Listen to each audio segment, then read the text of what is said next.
Just for the record, how much revenue have you done in sort of last month, roughly? In March, we did 180 net. Nice. Welcome, Ben. What's up, Let's Michael? let's talk. You've had an interesting couple of months. I've had it. I'd love. I was gonna Go say I've on. had a great first quarter, and let's just hope the next three go just as well as this first one. So what I want to talk about today is really I just want to talk about the projects you've been working on.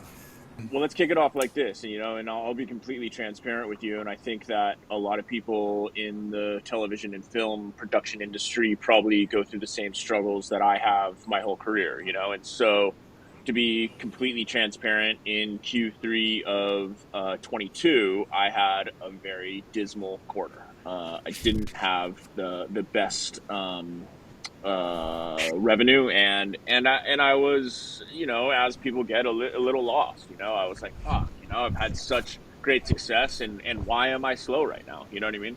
And that's when I Yeah. reached out to you.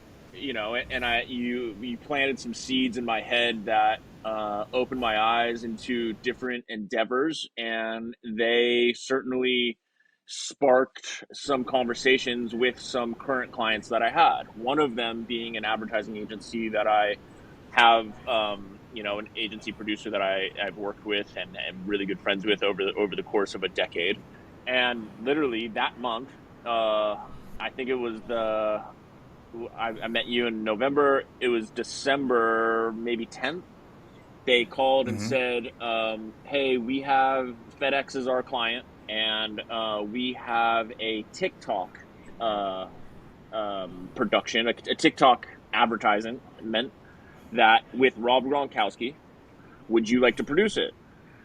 And I said, "Of course. What's the budget?" And they said, "Well, we want to spend 30 grand." I was like, 30 grand's a little low, but we can do it. We basically got them from 30 to about 75.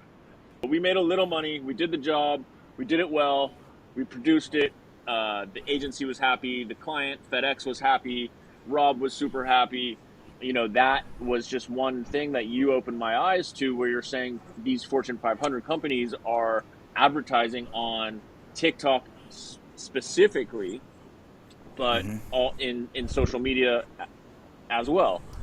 And the fact of the matter is that commercial went out to all of, and I don't know the exact numbers, but I think he has like 7 million followers. They never would have had that. They never would have had 7 million eyes on this commercial if it just aired on a broadcast network television commercial. So that kind of ended last year, and the beginning of this year just like went off with a big boom. I did this campaign called "It's Bigger Than Me," which is a pharmaceutical company by Novo Nordisk is coming out with a podcast video series which features obese people, and it's about inclusivity. I'll be completely honest, while I was doing it, I was a little uncomfortable. I was like, I don't really know this world. I don't know obesity inclusivity. But I looked at it and I was like, you know what? If I could learn myself, I think I could teach my audience.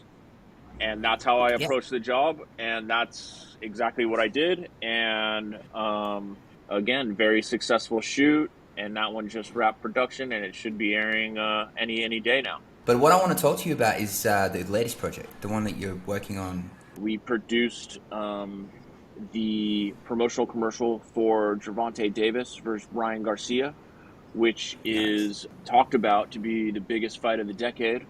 And that fight is April 22nd in Las Vegas. And that commercial should be coming out probably in 2 or 3 weeks of right now. I'd love to hear your opinion on why you think the trust factor circles around you quite. It's a fair amount of money. It's a good chunk of change. Yeah, I mean, that was Um, a $300,000 and budget. yeah, but it's not just the money. It's actually a dream project. One thing that I always respected, and one thing that I don't allow people to do with me is bullshit me.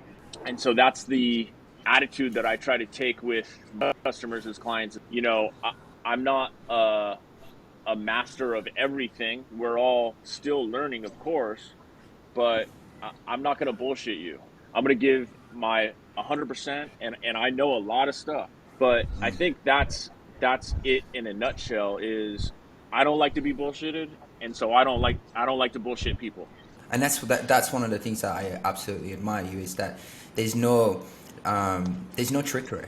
And I think that the instant trust is what's making people lean in and want you to work on these large projects. And I just think it's all the way up from now. I mean, I think that, like most filmmakers, I peak and plateau and have really good months, and then I spend the next 4 to 6 weeks looking for work again, and then I have another great month, and then we're up and down, up and down.